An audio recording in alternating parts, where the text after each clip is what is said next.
Well, it's kind of a tale of two halves for that Seahawks defense today. They knew they were going up against the top-ranked rushing team in the NFL, led by Leonard Fournette. The rookie had 101 yards rushing, over 150 yards rushing for Jacksonville as a whole. And, you know, Chris, I look at this team, and I think they did a nice job in the first half. But the second half, that Jags offense just opened up a little bit. But let's face it, the biggest takeaway from this Seahawks defense today is the loss of not only Bobby Wagner, who is all everything, but losing K.J. Wright to concussion. These are all huge blows to this team, especially with the Rams coming to town next week. No question at all, Paul. You go back to the end of the third quarter when K.J. Wright left the game, concussion protocol, and then you look at that next drive, and Jacksonville just went on a run, just pounding the ball.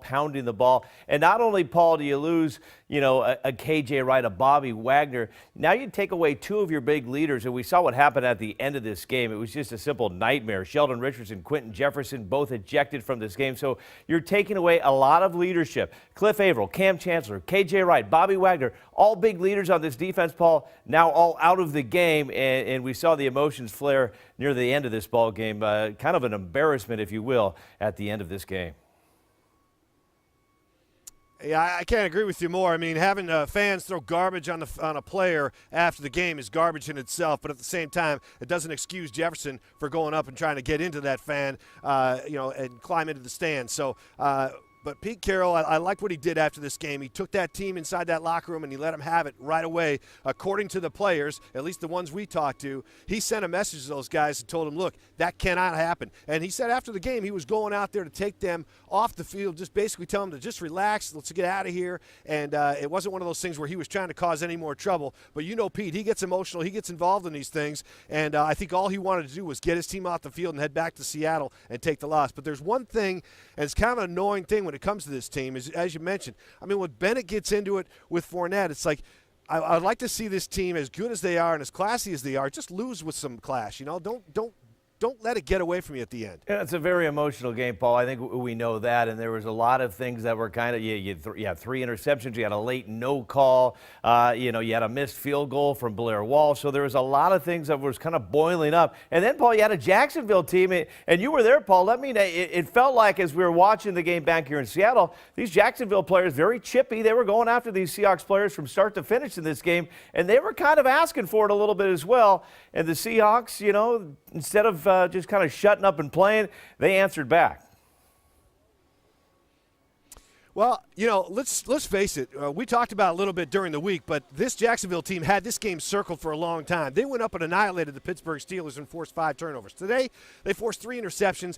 This is a game they had circled. They knew if they beat the Seahawks, they could prove to fans, not only their hometown fans, but watching a decade of dreadfulness here for the last 10 years, but the fact that they're for real and they're ready to make a playoff run. And with the Titans losing today, they're on top of their division. So this team was a young upstart team, wanted to show the Seahawks that they're for real. They did that. They got in their face a little bit. Seahawks pushed back as a veteran team would. But, you got to give those guys credit. And quarterback Blake Bortles, I mean, this guy didn't scare anybody coming into this game. But, I got his stats right here. 18 of 27, 268, 2 touchdowns, but 0 interceptions and 0 sacks. And that was a huge thing today for this Seahawks team.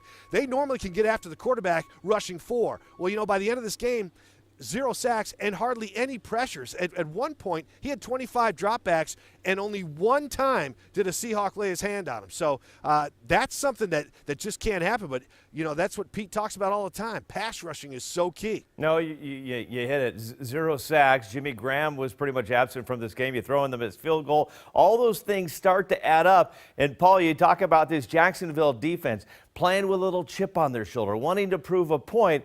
This is a Jacksonville defense built from a Seahawks architect. Gus Bradley is no longer in Jacksonville, but he's the guy that started to put this defense together, and we're starting to see this coming through. Gus Bradley built some pretty good players there. He brought them in, and that Jacksonville defense kind of playing a little bit like the Seahawks defense. They go out there, they'll make some penalties, they'll cause some trouble, but they're all right with it. They're looking pretty good right now with the playoffs getting close. Yeah, and I do want to make one more point about Jacksonville. This is a team that, they do have a strong defense, but at the same time, there's no shame, okay? Seahawks fans, this is basically for you. They came down to Jacksonville to take on an 8-4 team at the time that's vying for the division title.